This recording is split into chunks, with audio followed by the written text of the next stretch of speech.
this is a great honor for every fan of the Dallas Cowboys. I'm honored to be in the NFL.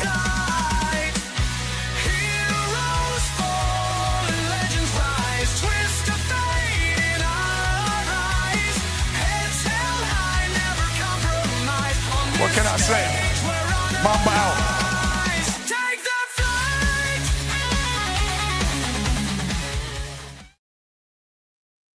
What's going on, everyone? Welcome to the Friday edition of the Afternoon Show. You see right above here on the Elite Sports and Entertainment Network.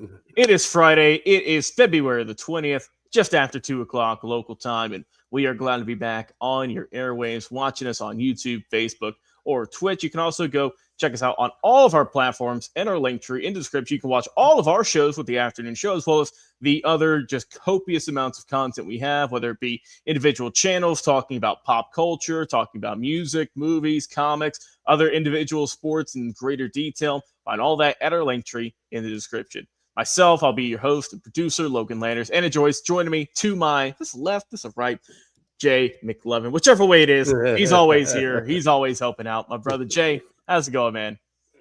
Man, I can't complain, man. It's been a pretty good day out here today. Obviously, the U.S. has now moved up really nicely in the Olympic medal standings, and it's good, man. Because I tell you, man, I did not want to see Italy outbeat us, Norway I'm okay with, because we talked about this earlier. You know, that's their climate. Yep. You know, this is their Super Bowl. For us, this is just kind of something we do. But the fact that we're in second place, you know, I'll take that. I'll take it. And current look at the medal standings. Once again, this is as of just after 2 o'clock on Friday. And look, everything's going to change, right? There's still a lot going on. There's current sports going on as we speak. And of course, we'll give a final update at the end of the show to see if anything's changed. But as it stands currently, as Jay mentioned, Norway is in the lead in terms of total medals with 37. They have 10 bronze as well as 10 silver and a whopping 17 gold medals. They have been dominant from start till from up till the end of the Olympics here. It's going to be ending closing ceremonies this Sunday. We'll have a full recap on the Monday edition of the show to see what all happened over the weekend, since we're not going to be on the air. The United States, as Jay mentioned, we are in second place, 9 gold medals, 12 silver, leading the pack, and 6 bronze. We give us a total of 27, 10 total medals behind. And in third place is Italy, just right behind us, 9 gold, 5 silver, and 12 bronze, gives them 26 in total. Currently, the Netherlands are in fourth place with 17 in total, and Germany is at 22. Actually, those should be flipped. I guess Google has not woken up yet in terms of total medal count. But that is how it's going right now. Currently, Jay, I've got on the men's free ski half pipe finals, and they're also doing some the half pipe final, and they've also got the women's 1500 quarterfinals short track. I got that currently watching in the background, hoping the U.S. can pull it off and keep up their winning ways, because we were watching it and I was gone for a couple of days. I was on a vacation. We had it on. That was what we had in the hotel. We were watching it. We were cheering us on. I know in the Mono Bomb, I'll give a shout out. Lana Myers-Taylor, Douglasville native, my hometown, represent. Won the gold, Jay. She won the gold in the Mono Bomb. Hell of a story. She, I think she's 41, 42, has been hoping and dreaming for a long time, and glad she finally got it. So happy that she won it, represent the hometown, of course. And the U.S. has been great. And we're going to go ahead and get into it, Jay, because we got to talk about what everyone's been talking about with the Olympics over the last 24 hours. And that is, of course, the women's hockey final, where they beat Canada in a dramatic overtime finish. And boy, I was watching. I didn't watch the whole game, but I watched pretty much most of the third period. And of course, going into overtime, when things got hot and heavy, and it didn't look good, Jay. For the longest, it didn't look good. With about 2 minutes left in the final period, as we know, the U.S. decided to pull their goalie, get that extra attacker on ice, and it paid off. They sniped the shot. Just about 2 minutes left, tied it up, and of course, that beautiful goal to end it, to send the fans home happy, at least in the U.S. side, in overtime with a beautiful, just right through the legs of the goalie, and a dramatic win. Hats off to Canada. They had a great team and a good fight all around. But Freebird blast in the background, Jay. Boys in blue, girls in blue, they took it home, and hell of a win for the U.S. That was a great game to watch the other day. Yeah, absolutely, man. Anytime we win something, and I think, correct me if I'm wrong, but I think I want to say there's been maybe 8 Olympics now that women have played in the hockey game. I think it's only been 8, if I'm not mistaken. I I want to say it believe, goes yeah. back to, I think it goes 98 back was to their like, first one. I think that was their first one, if I'm not yes. mistaken. So it'd be 20 years, give or take. 30 And years I think the almost. majority of those medals, though, have been won by either Canada or the U.S. I think the U.S. might have 3 of them, and I think obviously Canada has the majority of them. Obviously, we got this one now. I think that gives us, I believe that gives us 4 gold medals right now in the Olympics on women's hockey. So, and the way in which they did it, Logan, I think it was the majority of that time, the women were shut out. I mean, I almost thought that we were going to lose it, Yeah. and I think Not even they get a did goal. too. Yeah, they couldn't get one. And then in that last, 2 or 3 minutes, they were able to get the goals that they needed to win. But and like you said, they wanted the dramatic fashion of having that 6th attacker on there, and they took the goal out, which is a bold move from them because now you leave your net exposed. But hell of a good win, man. I mean, high risk, high reward. I tip my hat to them. Yeah, it was a fun game to watch. Definitely one that you're going to be seeing in highlight packages for years to come with that dramatic goal. And credit to the U.S. women for holding it down, not giving up, fighting, and like you said, that of course you're always going to risk giving up an empty goal, empty netter. Because if they would have just gotten possession, you just fired it down, it would have been 2-0 lead for Canada. They would have walked away with a medal seemingly at that point, but. It all worked out sometimes. And for the U.S., we'd like to tip your hat. And hopefully for the men, they're still battling right now. They have a game against Slovakia here in just about an hour, tipping off that one. So hopefully they can get that. And Frankie chiming in saying 7 of our 9 gold medals has come from female athletes. Good point there. Good stat there, Frankie. Thanks for that. And yeah, so the women have really been leading the way for us in terms of the medal count. Like I said, we'll do a full recap Monday where we're events that people predicted that we should have won gold or been higher standing, and then some events where we kind of came out of nowhere and won. But it's always fun to watch I love watching the Winter Olympics. It's always a little bit neater, seeing all the snow and ice and whatnot. And I tell you what, Jay, ain't no way I could do any of the skiing and any of the figure skating. And I watch all them do that, and I just say, wow. Look at me sitting on my couch drinking a water and just Logan. If we did that, we would get it. We would get ourselves killed. We would break our neck. Tear our ACLs as soon as we stepped on the ice. We're looking at Achilles. Yeah. I will say this, Logan. I will say this. Right now, from what I'm seeing in this half pipe, U.S. right now is leading in this half pipe. If they can hold on, we might get gold in this men's half pipe. So we'll keep an eye on that. But like I was telling you earlier, what's interestingly enough to me is that the women beat Canada in hockey for gold. Canada men's just beat Finland to get to the gold medal game. And if we beat Slovakia, then I think that puts us against Canada in the gold medal game.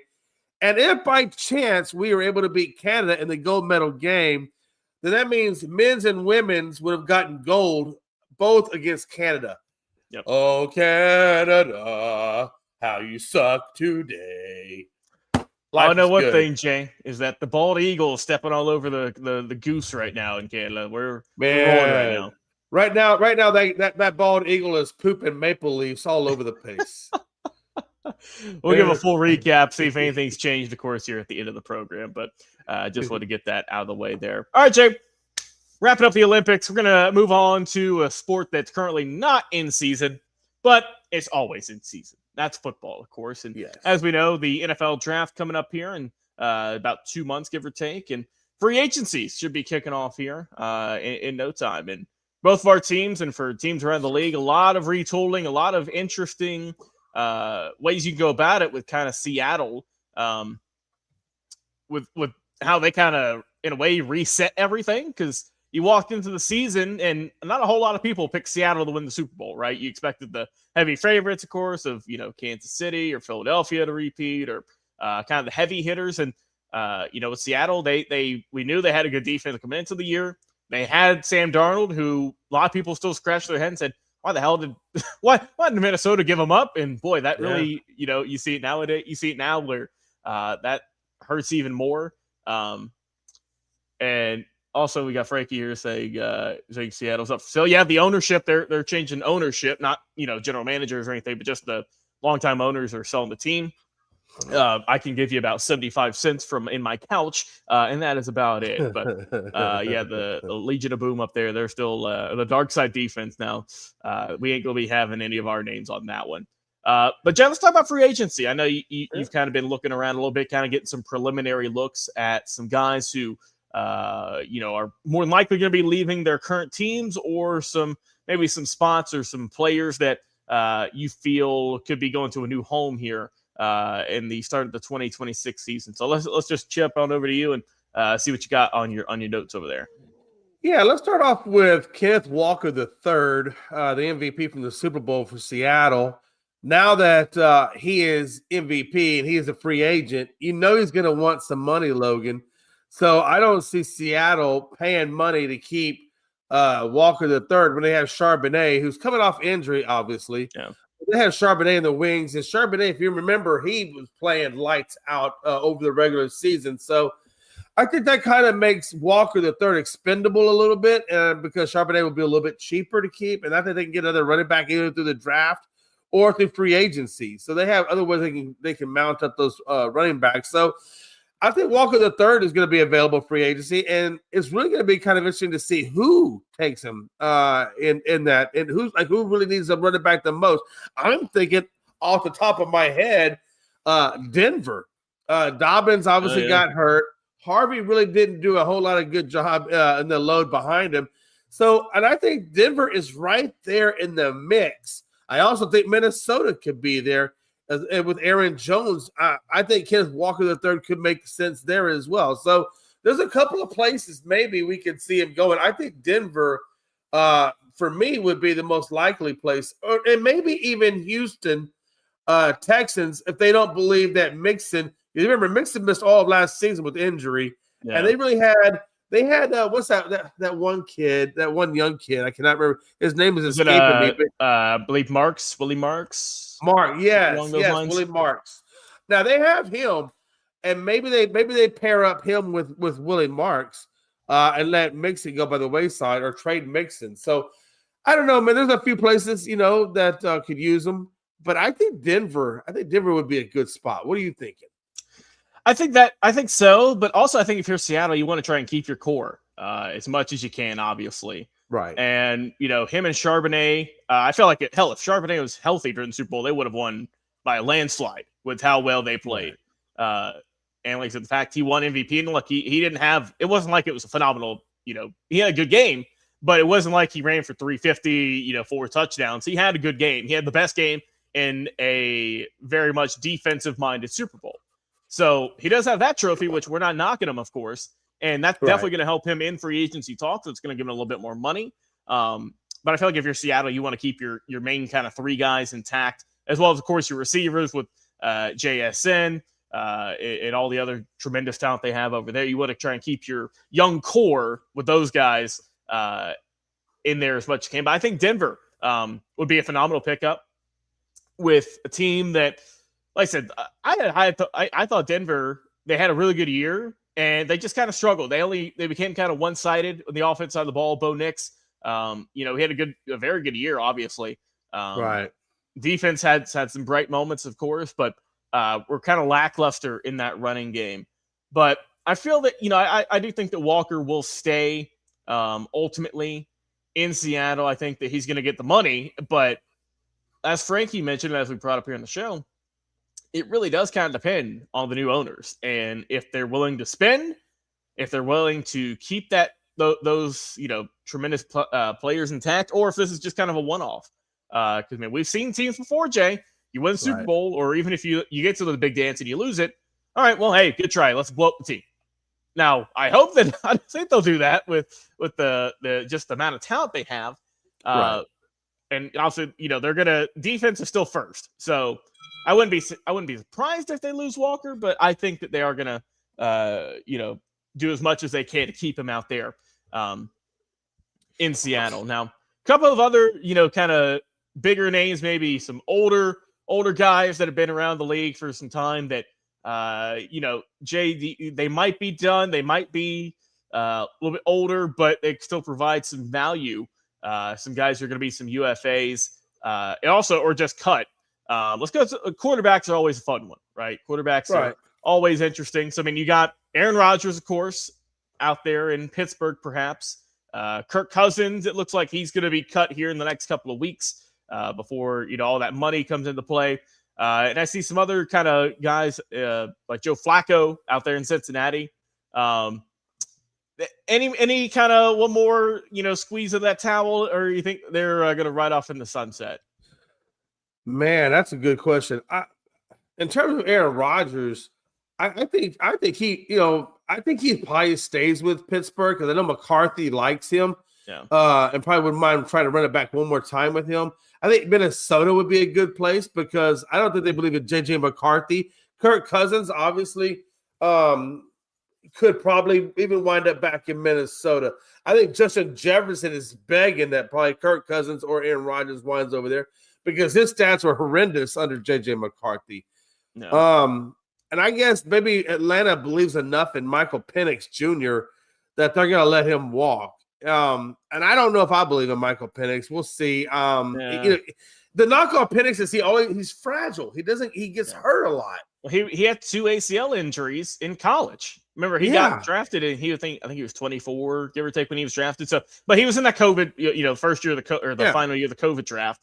So a lot of those guys like Bo Nix and so on and so forth, they are a little bit older. But yeah, with Penix, it's and I mean even Matt Ryan, who's the new kind of president of of football operations, he hasn't been full on saying Michael's our guy. He's kind of danced around it, and I mean I don't blame him. It's a guy who you drafted high overall.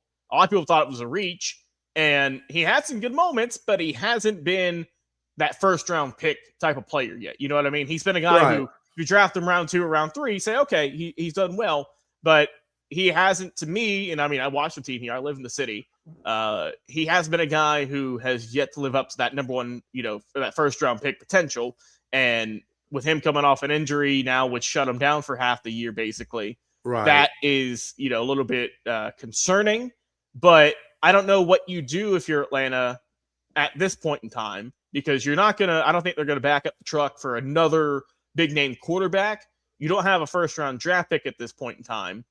And you kind of got your hands tied. So I think you are, at least for this year, I wouldn't say stuck with him, but I don't think you're going to move on from him. But you just hope that at this, at this kind of junction, you keep him the whole year, you keep him healthy, and you get a reliable quarterback who's a backup. I did see one name, Jay, who I think that, if you want to bring in a veteran that could give you some, that's going to be a lot cheaper maybe than Kirk Cousins. I saw Jimmy Garoppolo. He's still out there. I think you sit him down. You give him a little bit. I'm just saying as a pure, because like I said, Jimmy's he's a solid quarterback. And I say, he's not an MVP or not crazy like that. But he's had some good years. He's a reliable, older guy. And I'm always in a sense of, if everyone always says, Jay, most, important kind of bench piece you have is that backup QB. Because we've seen teams who, if you lose a wide receiver, you go on, you still win the whole thing. If you lose a running back, you go on, you make a good run for it. But if you lose your starting quarterback and you don't have a capable or a solid backup, whether it be a veteran or someone who has young potential, someone who maybe just had a bad rub in their first team and got cut. Look at Sam Darnold, look at Baker Mayfield, so on and so forth. Guys who bounced around a little bit before they found their home. Then you're kind of out of luck. So I would go, keep going with the veteran route, because we saw that in years past it hadn't worked. I mean, Atlanta has had a good quarterback really since Matt Ryan, at least a reliable one. You thought it was going to be Kirk Cousins, that didn't work. I shudder to think of the Desmond Ridder days with all that. Oh, cool. We were in the trenches just 2 years ago. But I think a guy like Garoppolo, I think would be a good fit. And keeping on offense, we're going to go a couple of guys that I see here before we go. So you have a couple of guys on the O-line, but I'm just looking at offensive weapons. Guys who've been around the league who just got cut or moving on. And if you think they're going to go back, one who we know isn't going to be going back is Tyreek Hill. He was released the other day from Miami.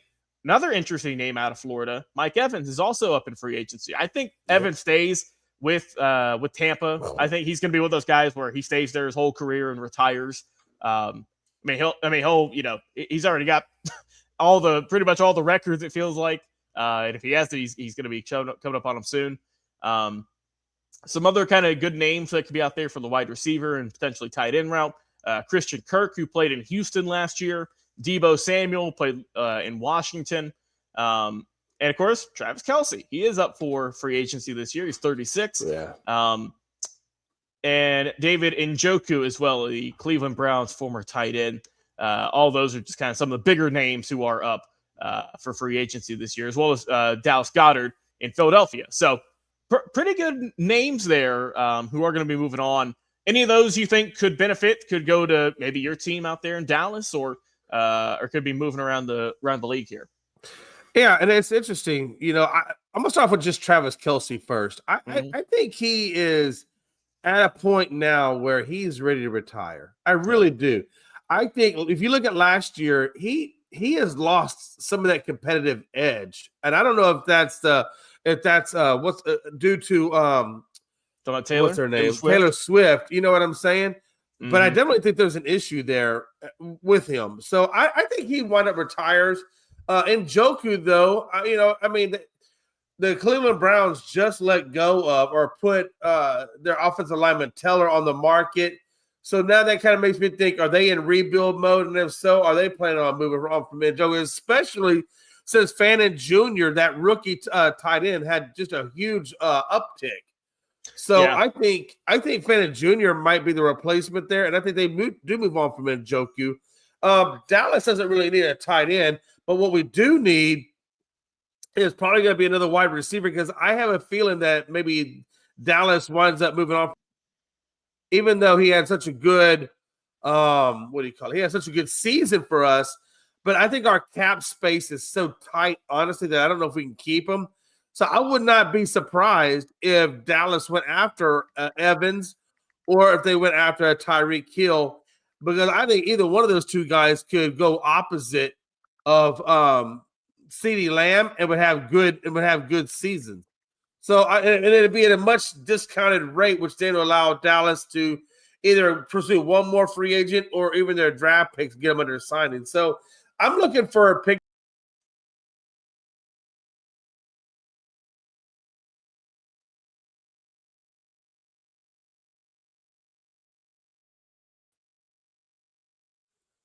Well, I lost Logan for a second. Maybe he'll be back. I think he was having technical difficulties.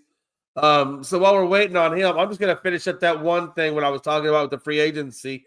I'm curious to see, honestly, where A.J. Brown goes, because A.J. Brown has had a tumultuous stay right now with the Eagles. I think they've been kind of waning back and forth with him. So I'm looking to see where he goes. I know that that possibly Kansas City is in need of a running back. I don't think Pacheco's getting it done. I don't think Kareem Hunt is getting it done. That they have lost pretty much most of their run game. So I'm looking for them to get Kenneth Walker III. I know Logan was saying he probably gets re-signed, but if he doesn't get re-signed, then I could see Kansas City getting Walker III and boosting up their run game. I went back to that, Logan, because I was thinking about, like, what does Kansas City need? Yeah. And also look at Tyreek Hill as possibly going to Kansas City Chiefs, because it looks like Rashee Rice is going to be having some issues with that, I guess, court case that he has coming up. Also, Stephon Diggs has a court case going on out there with New England. Yeah. Mm-hmm. So I think New England could also be a place that either Mike Evans goes to or Tyreek Hill goes to, and we'll see what happens there. So there's quite a few destinations for the wide receivers to go to, and we'll see what happens. In terms of Atlanta, I don't think that Mac Jones is going to be available. I think San Francisco, if I'm thinking correctly, have already said that they're going to re-sign him. But could he, though, say, you know what? No, I want to be a starter, and could he jump ship and go over to Atlanta? Garoppolo was not a bad choice, because we know that Garoppolo, when he was with New England, when Tom Brady got injured, he played really well in New England. So I still think that Garoppolo, under the right circumstances, under the right, scheme and right players, he could have a resurgence. So there's quite a few players that could get moved around, and I'm not ruling out that Mac Jones couldn't leave San Francisco and take a starting job somewhere else. I think that would be interesting. I did. You mentioned Mac Jones, and I think that if he leaves, Jay, I think a good team that he could go to, kind of a younger team who is retooling that could use just a fresh face under center, is down south in Miami. Yeah, because boy, what a difference couple of months makes, right? Brand new everything. I think Tua's time there is on a very short leash if he is coming back as a starter. I mean, he's getting paid all this money still just from his contract, but if you want to cut bait, go obviously a cheaper route and maybe get better results, if not on par. I think that could work out. And if Tua leaves, I mean, hell, where does he go? Because he's also kind of one of those guys who's going to, I think, kind of kick rocks around the league, maybe in a backup role, much like, and I wish Chris and Tony and Glenn were here, Anthony Richardson, who it looks like he is going to be leaving Indianapolis here. And I mean, God, we know his story. He came out. I mean, the most I know about him, Jay, the biggest stories I know is he threw a ball off the catwalk during the combine and he broke his face and hurt his shoulder with the bands and with diving into touchdowns. And just injuries have hurt him. Honestly, he's just been hurt, and that is the quickest way to get out of the league is injuries as a young guy. And it sucks to see, because he has a lot of talent. Obviously, you go back to his film at Florida, he's a great talent. Just hasn't worked out for him in Indianapolis. But I mean, they seemingly have their answers there, and it ain't Phillip Rivers. It ain't that. They've got a couple of, they got some pieces they can work on his course as well. But they're pretty much set with Daniel Jones. Going forward, it looks like, unless, hope it's not a one-season wonder, but you never know. You never know. I did see, on the defensive side, a big player that I think could really help out is Cam Jordan. He's going to be up for free agency. And we know he's just been, one of the Saints' best players, let alone offensive, defensive, really since he arrived. And I know New Orleans has a ton of, they finally have gotten out of cap hell, Jay. They finally, after years of not having to spend any money, they persevered, they got through it. Do you bring them back on, short-term deal, 1 to 2 years, maybe 3 if you want to push it? He's, on the other side of 30, I believe now. Yeah. Or you let him walk, and does he go and kind of flourish with a new team? We've seen, we saw Seattle, and I know it hurts still, but, with Lawrence, who left the Cowboys after a couple of years, went to a new scenery, got to a new team, and he still was able to produce. But sometimes you just need that fresh coat of paint to kind of get your career back in check and go on to that second, into that next year. But what do you think about Cam Jordan? Is he a guy who you think is going to leave out there in New Orleans, or you think that they might try and get him back? That's a good question, because that's another team that I feel like is still on the rebuild right now. I know they maybe have found their quarterback for the future in Shook, however you want to say that guy's name. And I'm not saying he is their future, but I think that's something that Kellen Moore is going to have to figure out.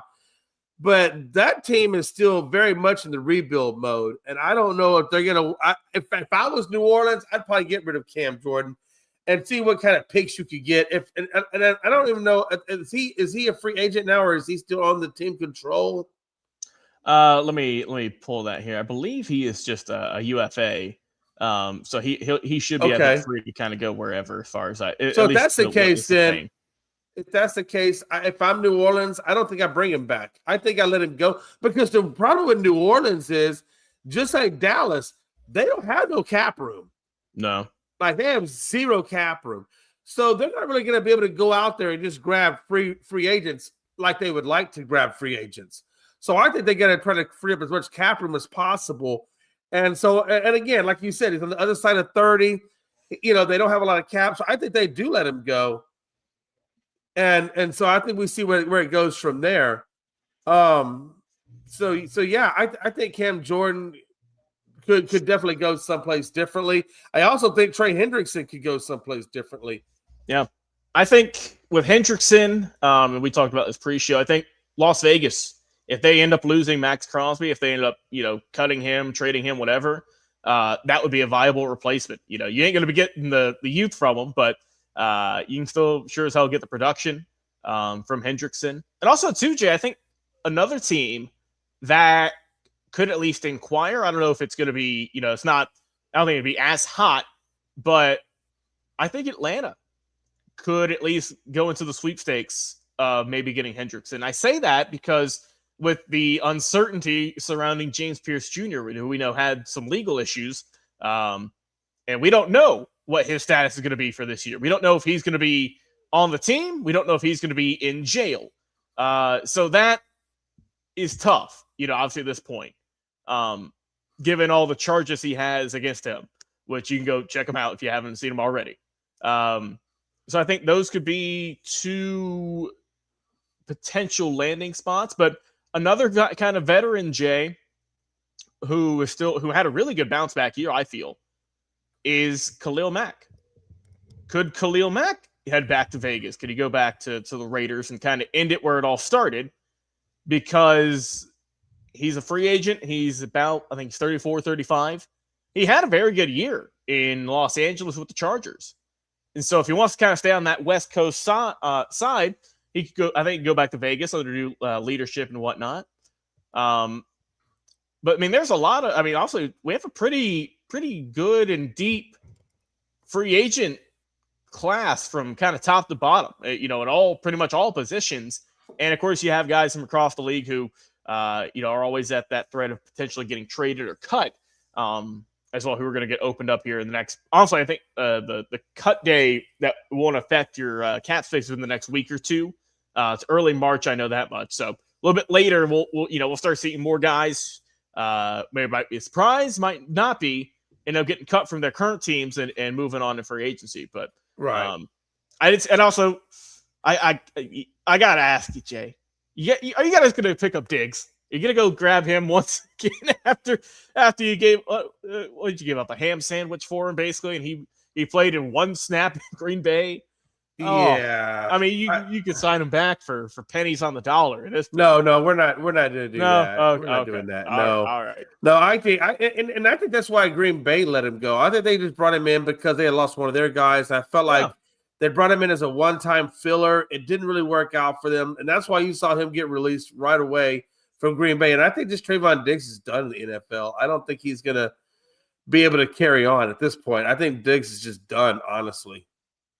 Yeah, it could be. We'll see if he keeps. But I do think, what I do think? I think Trey, like I was telling you earlier, I think Trey Hendrickson is going to move on from Cincinnati. The problem is who's going to give him $30 million? Because I got a feeling he's going to want about 30, 31 million. Whoever's going to pick him up. So, and again, I propose the Raiders. I know you guys got a lot of cap room over there. You could probably put him on the other side of Max Crosby if you decide to keep on to Max Crosby. And that could really bolster up your defense on the front side of it as well. So I'd be curious to see if that happens. Also, we know that New England has a lot of cap space. And could they grab him and add him onto their defense? I mean, that's a very valid point. And obviously, we know New England had a fantastic year. Obviously, one game away from the Super Bowl championship. And, I think that Kraft and everyone's going to be aggressive with what they do. And as they kind of go into, as they have a clear picture now, because coming into this past year, we weren't real sure how they were going to do. And we know their schedule is going to be tougher. We know that much because they went from a team that was, a top 5 pick and had an awful season the year before to almost win the Super Bowl. So their schedule is going to be tougher. I know that was a big caveat that a lot of people said was they had a weak schedule. And now we're going to see if those guys, for the most part, who played this past year, if they're going to stay out there and if they can compete against some probably better teams and some tougher odds. So we don't have a schedule release yet. That should be coming up here in a little bit, but we'll see how all that kind of goes here in just, the coming weeks and months. But Jay, unless you got any more free agents we'll talk about, we can shift over to some NBA action. No, that was pretty much all the main free agents I wanted to talk about. But no, we can get on the NBA. All right. Well, as we know, the second half of the season just kicked off last night. And for a lot of teams, I'm not feeling the love this year, Jay. I don't know about you, but I'm not feeling the bug of the NBA in sense of you're not getting, super competitive games. You're not getting Cinderella stories. It's just I felt like the league's kind of in purgatory because it's the same teams, the same players, and there's not a whole lot new stuff going on. There's not a whole lot that's enticing me to watch the regular season.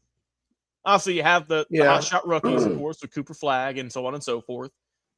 Trade deadline was I thought the trade deadline was solid, but there's just a lot of injuries to big name guys out there. They're hurt, they're resting, and there's talks of tanking. And the commish, Adam Silver, has already said that we're already going to be negotiating how to stop that. But then you got Mark Cuban, as we know, who I believe former Mavericks owner at this point. He said, no, let's just blow it up. Let's take.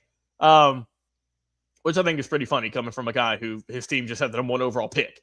But let's just talk about kind of the state of the league, Jay, in more terms of just kind of adding everything together in terms of what you see with the standings, other than, Detroit in the last year or two making a big jump, other than, maybe San Antonio and possibly Minnesota in the last couple of years. It's pretty much you can write all these teams out 1 through 8, because the play-in spots are always going to be the same.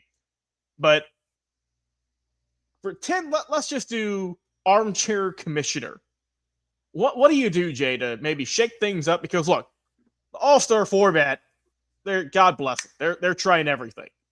They're trying everything. And I thought the old guys versus new guys, the world versus the US, I thought that's a good concept. Okay. I think that's a positive step. But the 3-point contest, the dunk contest, they got rid of the skills challenge after Wembanyama and Chris Paul exploited the other year and made it. They said, look, you're timing us. We don't have to be accurate. And they said, oh no, we're getting rid of it completely. What do you think the main issue is with the NBA? What do you think the main problem is? Is it the players? Is it the tanking? Is it just the competitiveness? Is it the cap space? There's a lot of issues. There's a lot of rabbit holes we can go down. Honestly, I think a lot of it has to do with the players don't feel incentivized enough to really go in and play. If you look at, let's just at the slam dunk competition. Let's just start there. Let's do it. Let's do and look, 10 years ago, Jay, Aaron Gordon, Zach LaVine, they put on, a lot of people say, I think greatest show ever, right? Back-to-back years in 15, 16, 17, whatever it was. But my God, I don't know who the hell half these people were this year's draft. You had Matt, and God bless. I know he's working hard. You had Mac McClung win it back-to-back years. He's in the G League and he won it. You're not getting the big name guys anymore. You haven't in years. You were just not. They have no reason to do it. If I'm getting paid $50 million a season, why would I want to go out there and risk breaking my leg? Because we saw Richardson, Jay. We don't see it often, but he landed on his back, and I don't think he got hurt. But still, that the team just cringed for half a second once his head hit that hardwood. What did he do? Didn't he hit he hit the backboard some kind of way? Was it? It was. I think with the ball or something, didn't he? And then that's what put him back. It was if I remember correctly, it was bounced off the side of the backboard. Someone tossed it. Yeah. And I guess he maybe over rotated or he clipped the backboard somewhere, and that's what sent him going to the floor. Yeah. Thankfully, he didn't get hurt or nothing serious, just some bruises and some some roasting on Twitter and everything. But other than hurt his ego, I think he's fine. And as for his pops, because his dad is Jason Richardson, who is one of the best dunkers of all time. That hurt a little bit. But let's get your thoughts though, man. I'm going to tell you my thoughts. My thoughts are, it would have been so bad if the other dunkers were doing something like legitimate, and they weren't. They were not. They weren't even close. I didn't even remember the guys' names, Logan. Like you said, these are guys I'd never even heard of. But remember the one guy, he just does a casual dunk. It's not even like anything fancy. He just takes a couple of bounces and then just simply dunks it with one hand, and then he gets a 47. He got a 47 with just a basic lob-in dunk. At least put your elbow in the rim like Vince Carter did if you're going to do that kind of a simple dunk. Then you get Richardson, who hits his back on the ground. And then you get the other guy who does a basic behind-the-back windmill dunk, and that was pretty much it. Why? I'll tell you why. You want to know why we get what we get now? We get what we get now simply because of one thing and one thing only. The NBA does not put out any money in these competitions. So why, in today's day and age, look, we don't, and I told you this before, I'm going to say it again. The NBA has changed since the 2000s. When the face of the league became LeBron James and not a Michael Jordan type of era, now you get what you get. You get load management. You get injuries, flopping. You get people crying about stuff. The soul of the NBA, Logan, has left. There is no soul. There is no competitive fire. It's all about show me the money, and I'll give you a little bit. Because now it's more do for me, I'm not going to do for you. And so when you get that type of mentality, well, then you're going to get the bottom of the barrel dunkers, because the Kawhi Leonards, the Giannis's, anybody else that, the Trae Youngs, Devin Bookers, anybody that has any kind of dunking ability isn't going to go do it. The Jason Tatums, the Browns, Jaylen Browns, they're not doing it. They're not doing it because there's no money in it. And if there's no money in it, why should I go do that? I'm better off just playing a little all-star game, right? And then if you can get him even in that, right? I mean, now Kawhi Leonard was there, right? Wembanyama was there. Joker was there. I mean, all the big names were there. Even LeBron James was there. And LeBron James only gave you 8 minutes and 2 points. So I don't even know why he was really there. But that's besides the point. The point is the concept of the way the NBA is now is verified, right? In terms of the tournament style, like you said, stars versus stripes, and then, single elimination. Ultimately, the world got eliminated, and I believe the stars won, if I'm not mistaken. But the tournament is good. But the events leading up to the tournament, like you said, Logan, when Damian Lillard has a torn ACL, and that's your three-point champion, what are we doing? Thank you for mentioning that, because that's my biggest gripe from the All-Star weekend. It wasn't, I thought the new All-Star game format, I thought that was a plus, right?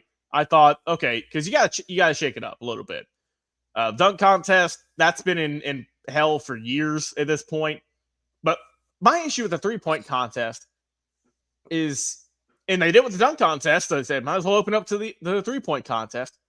Why is Damian Lillard out there, Jay? Why? Right. If I'm Portland, why do I allow it?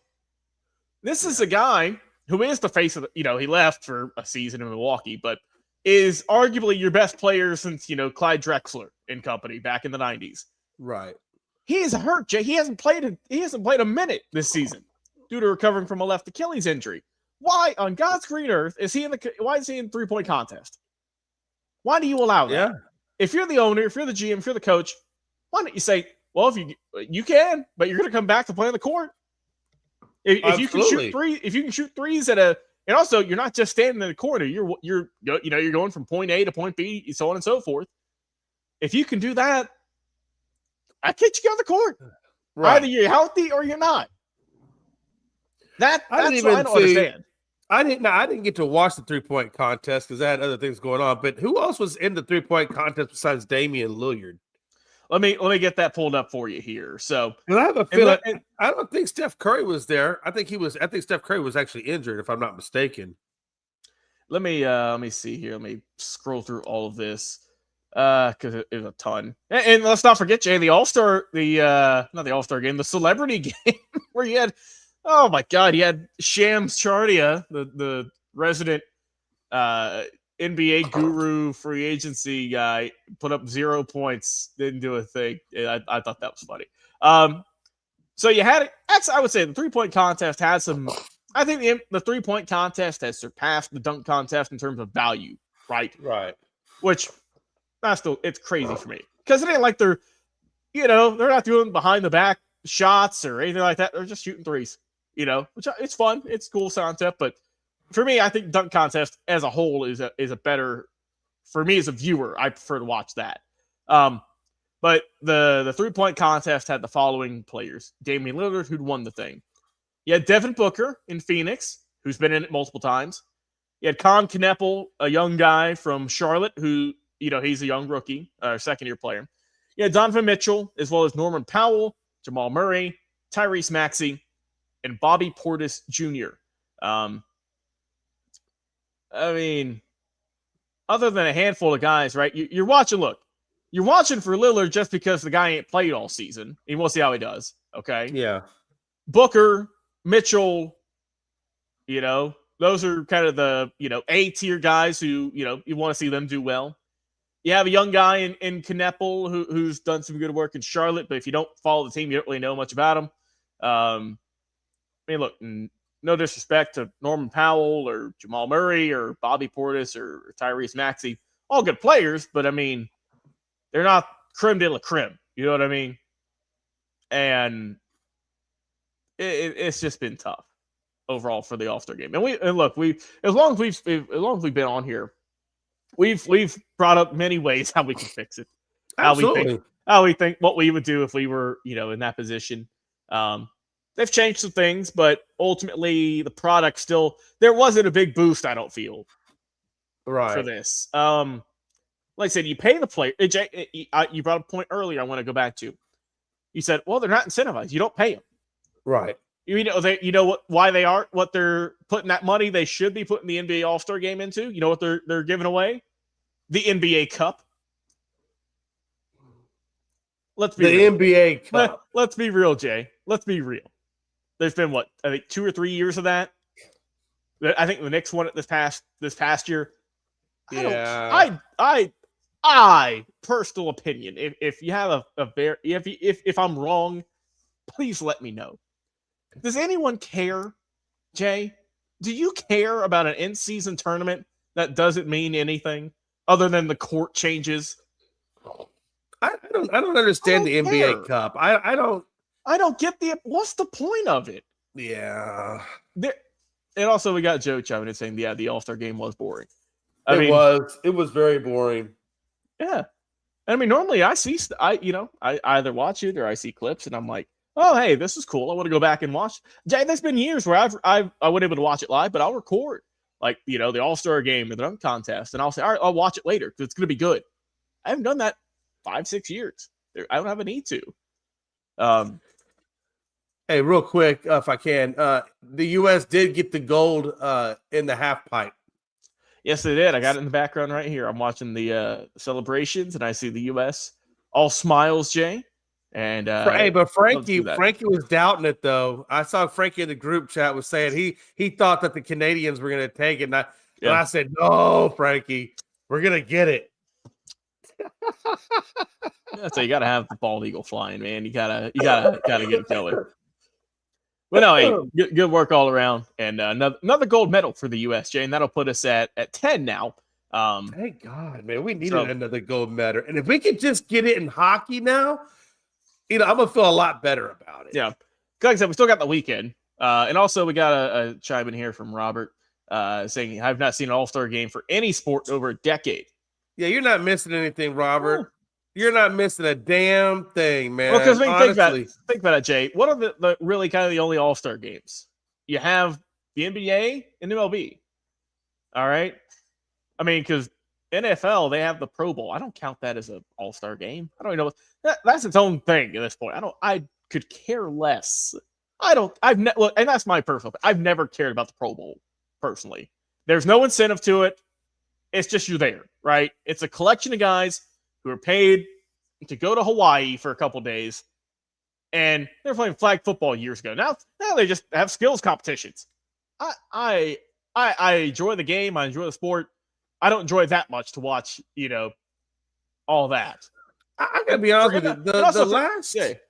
The last really good dunk. Let me just go back to the dunk contest for a second. The last good dunk contest that I saw was when Vince Carter put his elbow in the ring. When he had his elbow, remember he was dangling by his elbow? Yeah, that was the last really good all-star dunk that I can remember. Yeah, for me, like I said, I'll go back to the one with Aaron Gordon and Levine, who drew in the under the legs, 360s. I thought that was one of the best ones. I think I want to say, the Vince Carter one from 2000 is ultimately the best. And hey, I will say this: I didn't see any guys hitting layups this year like we did back in some of the 90s. Those were a little rough.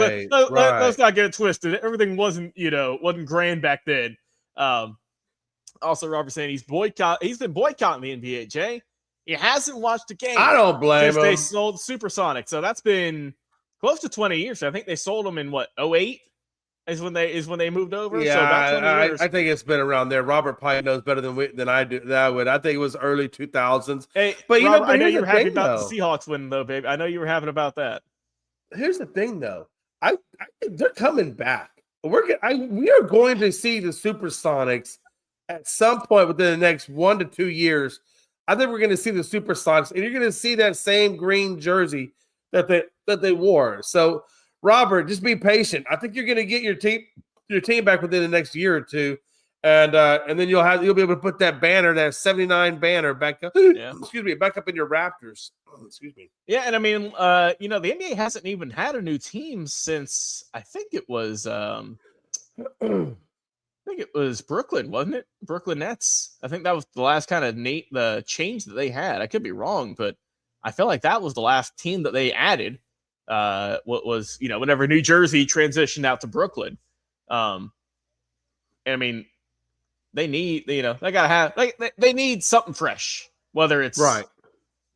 Because I feel like it's kind of getting stale at this point. Whether it's New Jerseys, new teams. You hadn't expanded in a while, so I think whenever you expand, it always helps because you get a new fan base, right? We've seen, I mean, look at the WNBA; they've expanded by damn near half in the last couple of years, and you see them, they're getting more popular. So just that they sold the Supersonics in 2006 officially. So that's when they officially sold. I don't think they moved over to the Thunder until 2008 though. So it's been 20 years, give or take. But yeah, I mean that I think the NBA and let's talk about tanking real quick. We'll wrap it up let's there. do that. But you've seen Adam Silver say that they're going to implement some anti-tanking into the league, whatever the hell that means. And then you've seen former owners like Mark Cuban saying, "Oh, I'm all for it. Let them roll in. Let tanks roll in." Jay, where do you stand on this? Because I don't see any of this in any other sport. I don't hear any discourse about in baseball teams tanking or in football. I hear in football, but I don't hear it as loudly, I would say, as the NBA. How do you stop this?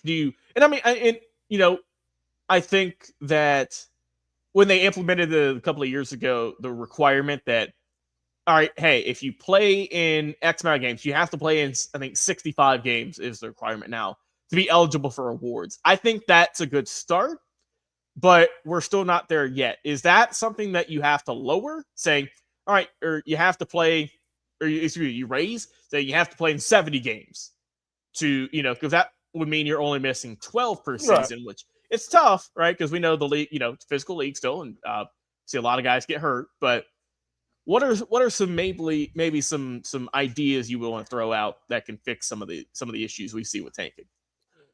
And that's the thing, right? That's the hard thing about tanking is now that Kawhi Leonard had brought in load management, right? Back in the day when he's kind of the first one that started bringing in load management. Hey, Jay, he's working on those trees out there in LA, You know what I'm saying? And then you got Bron, he kind of picked it up, and then Anthony Davis, and it just kind of spread throughout the league.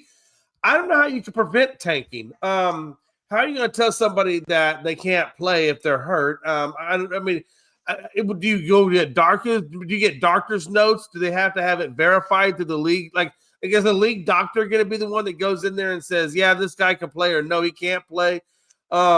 People rest people all the time to get ready. Yeah. Now, look, even in football, right? As you get closer to the Super Bowl, because from a fantasy perspective, when we get closer to football, what do? They start resting their starters, and you're like, oh my God, why is he playing? Why is he playing? But they're doing it because they don't want to have an injury going into the playoffs. So I don't know that you can ever really stop tanking.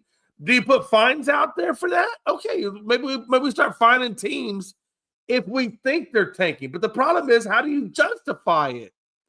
What are you using to justify to say that this guy is tanking, or is this guy, just resting because he needed a day off, or is he like legitimately hurt and so they're trying to watch his minutes? I mean, I don't know how you're going to implement that, how you're going to make that happen, because it's too subjective, And Robert says, I feel like tanking screws the fans. It does screw the fans. I don't pay good money for a losing game. And you're right, Robert. And I wouldn't want to pay money to see somebody tank either. If I'm going there to see, for example, if I'm going to see the Rockets, I want to see Kevin Durant on the court. I don't want to see him sitting on the bench. Or if I go see the Lakers, I don't want to see LeBron on the bench. Damn it, that's the reason why he's a Laker. So I want to see him out there playing. But how do you justify it? You justify, because as long as fans are willing to pay the money to watch the teams, they're gonna keep doing it. As long as they're buying the merchandise, they're gonna do it. So I want to throw at least two kind of theories I've seen out, just kind of researching, right? And I want to get your thoughts on it and see, if you've implemented both of them, one of them, or none of them.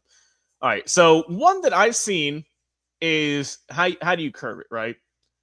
Is you have a minimum win threshold. So this comment here says that you have to achieve a certain amount of wins in order to be eligible for your best draft odds, right? So say, Sacramento has, I think, 12 wins or something right now. If you don't get to like 30, you don't get, higher odds to be number one in the draft. Right. If, you could do that. And also, I think I don't know if they're going to do the minimum win requirement, because that's tough. You know what I mean? If you have 24, but you're one short, I feel like that kind of screws them over a little bit. And look, you're going to have bad teams. That's just how it is. Here's what I think you should do, though. You bring the you move the lottery date to the All-Star break, right? So that way, the second half of the year, if, like you said, if your team sucks, then at least at the All-Star break, you have that kind of halfway point of, all right, we're not looking good right now, but here is where it's at. Or you can freeze the odds at the trade deadline. Just a couple of solutions here. I think that I think definitely move the draft lottery up. I don't know how you're going to do it, but I don't know if you kind of combine the record from, the last year. I don't know how you're exactly going to do that, but I think that's better. The win threshold, that's kind of tough to hit. But I think if you move the lottery up, or you remove the pick protections, because let's not forget, Jay, I think the NBA is the only team or the only league that has, top 5 pick protected, top 10 protected. If you just cut those and say it's a first round pick, a second round pick, so on and so forth. I mean, hell, look at and credit to them. Look what Oklahoma City did. How they got a bajillion picks, and they're either using them for their team, or they traded them for other assets. Absolutely. And here's my thing too, Logan. And I don't know if it's fair or not, but if you really want to stop tanking, if you really want to stop teams from trying to have the worst record and have the best pick, then just put the number one seed on a rotational basis. So, for example, you just cycle through. So if this year I got the number one pick, next year I'll have, maybe the bottom pick or whatever. And just have it rotate to where there's no guaranteed spot because of your record. Just have it be a rotational thing. I definitely think I could think of that you could get rid of that. I definitely think the lottery format, I've never liked the lottery format. All right. I've always thought that was just for show. You know what I mean? I don't think it's a valuable way to assess how a team. I mean, look, Dallas didn't even have the worst record last year. They were like, I think they're projected to be like 9 or 10, and they won. Right. And a brief look at the standings. Dallas, they're still not great. You know, they're 19 and 35. So Cooper Flagg ain't help a whole lot. Right. You don't want to give it to them again, obviously. But I mean, it's the same. It's basically the same teams, always in the same spots for the last 5 years at least. It feels like. Like why are these teams not building upon what they've got? Why are we not seeing teams get better? Here's my thing: why are we not seeing teams get better? And if we are, why is it only for a season? All right. Right. Look at Memphis. Right. Memphis a couple of years ago. John Morant, Dylan Brooks, Steven Adams. Those guys were forces to be reckoned with. I ain't saying they were going to win a championship, but damn it, they were competitive. Yeah, that was a strong team back then. That was a very good Western Conference team. Look at Phoenix. They went to the finals in 21 with Ayton, with Booker, with Chris Paul. They didn't do anything after that. They didn't go back, and currently they're the number 7 seed. Right. Golden State, I give a pass to because those guys got older, right? That's just how it goes sometimes. That's in the West. I will give credit, though, Jay. Teams who have either stayed on or have gotten better. Of course, we mentioned Oklahoma City. The Lakers have always been in contention the last couple of years. But credit to San Antonio. They got a number 1 pick. They got Wembanyama. They got their new head coach after Pop had to go down. And they've got better after using the draft, using the lottery. Right. I'll give them credit. I'll give you Houston Rockets credit as well. Building through the draft, building key free agent pickups. But I feel like the main culprit, Jay, is in the East, for God's sake. The East is just rough to watch. It's always been rough. And I will give full tip of the hat to Detroit with the Pistons. How they 2 years ago had the worst record almost of all time. And they're now a number 1 seed at 41 and 13, 5.5 games up. Also, Boston, credit to them. They've done great with, Tatum being out and Brown, getting hurt occasionally. The fact that they're number 2 seed in the East is insane to me. New York has, kind of been up and down, but right now they're number 3 seed. Cleveland's been up there as well. I'll say this, in the East, my biggest kind of surprise, other than Boston being as good as they have, is Toronto being number 5 right now. Right. Toronto's look good. Philadelphia's hanging on at number 6. They've they kind of go through spurts, but I mean, Jay, tell me if these bottom 4 teams sounds familiar to you. All right, currently in the play-in, all right, in the East and in the West. We're going to do the East first, though. Orlando Magic, Miami Heat, Atlanta Hawks, Charlotte Hornets. I mean, you could flip those out the last 5 years, and I feel like you're going to get the same thing. Maybe add Milwaukee in there or something. In the West, you've got Phoenix, Golden State, the Clippers, and Portland. But, I mean, hell, you haven't seen a team. Also, too, look, we talked about teams who they have a year of success, right? We talked about Memphis. I want to pick on the Sacramento Kings. I want to pick on them for a minute, Jay. Yeah. Remember lighting the beam? Remember lighting that up a couple of years ago? Remember how they were red hot? They were looking fantastic. Oh my God, how the mighty have fallen. Yeah. Honestly, the last time I remember the Kings being really, really good was when Vlade Divac, Peja Stojakovic, Helio Turkoglu, and all those guys. Yeah, that was like in 03. Yeah, that's honestly the last time I remember a competitive Sacramento team. That's the last time, and that's crazy. Like in the Maloofs, I think the Maloof family still owns them, don't they? I don't think they've sold them. I'm not 100% sure on that. I'll have to look into it. But Robert here chiming in saying, I think the way to deal with tanking is more detailed injury reports and players with independent examinations to verify the true status of listed injuries. I think that could work. I think that could be another, rung they go through by listing, how I see in baseball, there's broke ham and bones. I mean, I feel like baseball really goes into details with all these. For basketball, it's like, towards ACL or rotator Yeah, cuff and injury. that's it. They don't really give There's out a nothing whole lot. super specific. I feel like I never see with that. And also, Joe just saying he thinks the Rockets are about a year away from being elite.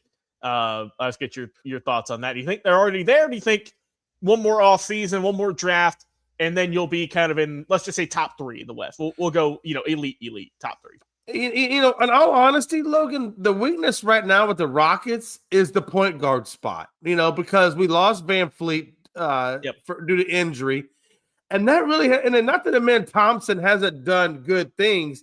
But we're using right now a bench player, and I believe it's Easton gets most of the credit. Sometimes they do Ojoki. I mean, they kind of rotate that spot, right? They don't keep one specific guy at the point. I feel like if we had Van Fleet, that we would either be second place or we would be really, really, really close to getting first place. I think the Thunder still have a slight edge, but I don't think it'll be much on us. And what makes me mad is Harden. Now, I know a lot of people can say what they want to say about Harden, but that guy can still give you. He doesn't have to be the leader on that team. He just has to go out there and play his role as a point 20 guard. A night. No problem. Yeah, you know what I'm saying? Why did we not make a move to bring Harden in and go that route? Because I think that would have been perfect. I think that could have sustained us and maybe even made us even more of a contender. Is Joe? Are we a year away, Joe? Probably. If we can if we can get Van Fleet back and not have any injuries and keep this core group intact, that we could compete for a championship. Honestly, I really do think we can compete for the championship if we have a more solid point guard play. Yeah, I mean, like I said, there's always some pieces, and I feel like I don't know. I feel like maybe at the trade deadline, you could have picked up a couple things, but that could always that or maybe some free agents, maybe some guys who could always sign still to maybe give that second push to end the year. Like I said, I thought the Harden pickup was good because it's a guy who, like I said, look, he ain't the MVP from 2018, right? He ain't right. He's not putting up 35, 46, 33, whatever the hell it was, that crazy run he went on. But he can still give you 20 points a game with closing his eyes. He can do it with one hand. You do it on free throws alone. So, I mean, I think that y'all are good there. For my team with the Hawks, we just suck, Jay. What more do you want me to say? Our team sucks. Swing low, sweet chariot. Coming for to carry me. Yeah. Hey, look. Like Atlanta, man. Here's my thing, though, right? Obviously, the big takeaway for this year is you got rid of Trae Young. Trade him off to Washington. Yeah. Washington's going to be interesting next year, only because you got Trae Young. You got Alex Sarr, who's their number 1 pick, 2 years ago. And, of course, you got Anthony Davis now. Interesting dynamic, but you got to build that chemistry first. With Atlanta, do you think the Wizards move on from Anthony Davis though? Do you think that do you give him about a year or so they move on from him? If he don't get it done in Washington, he's cooked. That's the way I feel. If he don't get it done in Washington, Jay, where the hell else is he going to be? Right. Go back to New Orleans. I mean, if you don't get it done there, I don't know where else you're going to go. Unless Washington does a 180 and turns it around and goes back to, where they were like with John Wall and Bradley Beal type days. I think you're dead in the water for Davis, at least. I think Trey's still young enough. He'll be fine. He can go to another team. But Davis is he was drafted in 2011. I mean, he's been in the league for 15 years, basically. Ain't getting any younger. We know the injuries he's got. But I mean, for Atlanta, glad we got a couple good pieces. Jalen Johnson's a hell of a player. Love him. If it wasn't for him, we'd be where Sacramento's at. Right? We'd be where New Orleans is at right now. Right. But he's been good. Kiel Alexander Walker, I think, has been a good addition. He's played well. But yeah, I don't know if Quinn Snyder needs to go as the coach. But my God, we haven't had a good year since 2021, 22.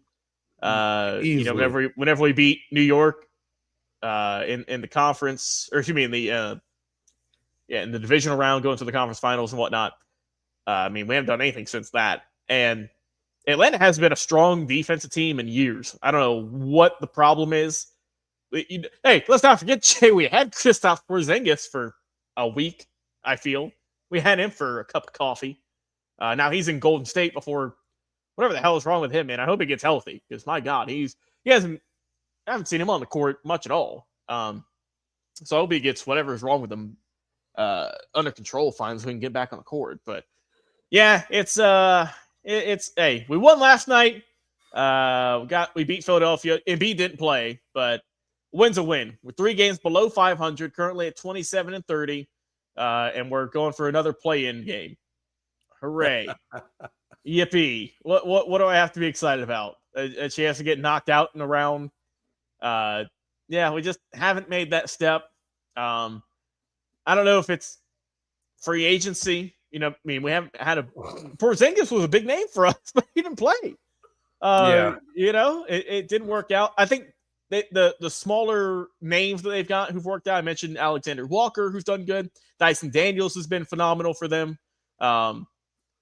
But they don't really have their bench is weak. They don't have a strong bench at all. And that kills them. So, if guys are hurt, you're pretty much done for. And also we're climbing out here with Joe saying, do you think Jay VanVleet is going to be back in the playoffs? I'm not sure what his injury is. No, he tore his ACL. Yeah. I think do I think he's going to be back, Joe? No. Honestly, if I was a betting man, I would say that VanVleet is done for this year. I think you see him next year. It does not mean that he cannot make it back. I mean, I guess it's still an opportunity. But here's the thing: even on the injury report, like so, for example, the injury report it says Steven Adams, when season-ending knee surgery. I mean, they always tell you when it's season-ending, and the fact that on Fred VanVleet on the Rockets injury report, it says torn ACL, maybe out for the entire 25-26 campaign. And that's via Shams. The fact that it says might be, it's like they're leaving the door open for that. So I'm not saying he can't. It'd have to be deep. It'd have to be a deep run, I think, because an ACL injury you don't want to rush back, right? It would have to be conference finals minimum. You know what I mean? Finals, perhaps. I mean, that's tough though. But yeah, normally with ACL injuries, typically you're done for the year. And he got hurt in training camp, if I'm not mistaken. He got hurt before the season even started, basically. I mean, that's why you don't have guys. And I also think that's also why the league is hurting right now, is because you have so many injuries to top guys, right? Jason Tatum out for the year. And sorry, Glenn. Tyrese Halliburton out for the year in Indiana. Trae Young out for, he ain't played. Anthony Davis is always hurt. I mean, LeBron, he's 47 or whatever, but he ain't playing as much. Kawhi Leonard, we know he ain't playing as much. So a lot of the top names ain't playing. Just either they're hurt legitimately or they're just resting. And that's my 2 cents. But let's get your thoughts here, Jay. One more thoughts here. Then we'll do a final medal recap, of course, and give some positive news on the U.S. side for hockey before we end the show. My only thing is with Tatum, I have seen reports that Tatum has been practicing and that they're kind of leaving the window of opportunity open for Tatum. Yeah. If I feel like if Boston can hang on to that number 2 spot, and if they get Tatum maybe a week or a couple of days before the playoffs, they might be able to do something. But I would not hedge your bets on that. But I would say that Tatum is closer to coming back than most of the people on the injury report. So keep an eye out for that. I'm not saying he won't be back, but I'm not saying he will. I mean, I think he's in that limbo spot where they're trying to see if he can or if he can't. So, more to follow on him.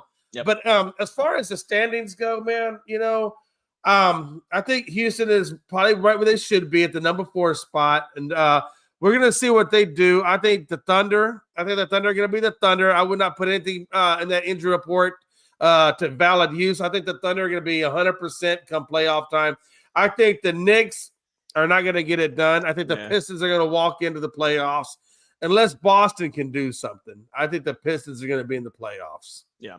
I think they'll keep that number 1 seed. And hey, I'm all for it, man. I don't care. I'm not a fan of Detroit, but I respect them for what they've done with that franchise. You got, if you're a sports fan, if you're a basketball fan, you got to respect them for what they've done and how they've turned that team around. Quick check here. U.S. in semifinals, currently up 1-0 against Slovakia. Hopefully they can keep that up here. Current check is just under 12 minutes in the first period, so still a lot of game left, but currently the boys, the red, white, and blue, looking good, up 1-0, and hopefully we can face Canada. Current check in the medal count. Still up top is Norway with 37, with 17 gold leading the way. The U.S. in second place, 28 medals in total, including 10 gold, 12 silver, and 6 bronzes. As we mentioned during the show, they won the halfpipe. Italy's in third with 26, so we're getting a little bit, slight 2-medal lead over Italy. Like to see that. The Netherlands are in fourth with 17 total. They got guys like Germany and France, Switzerland, Sweden, so on and so forth, and Canada's way down there at like 11. So, like I said, I'm expecting, I think, Jay, just final wrap it up here. For us, I think the U.S., I think we'll stay that second place route for the weekend. Worst, I think, is we're going to go third, just because Italy's right there with us, but I don't see us, dipping below that to fourth or anything like that. So I think that we are going to be one of the top 3 teams, and more realistically second or third, just because Norway built such a big lead early on. It's tough to catch up to. I mean, and look, like we said, Norway, this is their time to shine. You know what I mean? This is they thrive in these conditions. And I mean, for the U.S., we typically do very well in the summer games, and we do fairly well in the winter games. But I feel like with the amount of goals we've already won, and the few that we can pick up for the weekend, and hopefully for the U.S. men's, we can get our 11th gold with this one, and really just stick it to Canada with the hockey. Boy, that would be great, wouldn't it? But you gotta get there first. You got to get there first. You got to beat Slovakia. And if you can beat them, then you got one more big game in the finals. I'll tell you, there's been this hockey team between USA and Slovakia, there's been some chippiness already I've seen a little bit of back and forth, a little shoving. Yes. I haven't seen any fist fights yet, but I feel like we're reaching that boiling point here early on in the game. Like I said, we've just been playing 10 minutes basically, and it's a lot of high tension. It's going to be interesting, Logan. I know we've already seen one big fight. We just had one goalie interference on the U.S., unfortunately, but it's 1-0. I think it's going to be chippy, but I got a feeling, Logan. I just got good vibes. Yeah, I feel good about it. I got good vibes that we make it to the gold medal game, and then I think it's going to be us in Canada. Oh, Canada. Yeah, we'll see what happens. Hey, we'll see what happens. Drop a comment, though. Let us know how you think the U.S. is going to do, how you think your team's going to do. And also, if you have any thoughts on the NBA or NFL free agency, drop it here in the show. Once again, check us out, Facebook, YouTube, Twitch. Check us out as well on TikTok and also on let's see here. Look at that. Look at Trump tariff. You should pay for that. You should have 2 million subs. Well, if sir, madam, whoever's running this, or if you're just an AI bot, we thank you for the kind words, Jay, as we end our Friday show. Look at what happens. I come back after an absence, and we should already get 2 million subs. I mean, I'm not saying that I'm the reason we got this comment here, but they don't call you a baby face for nothing.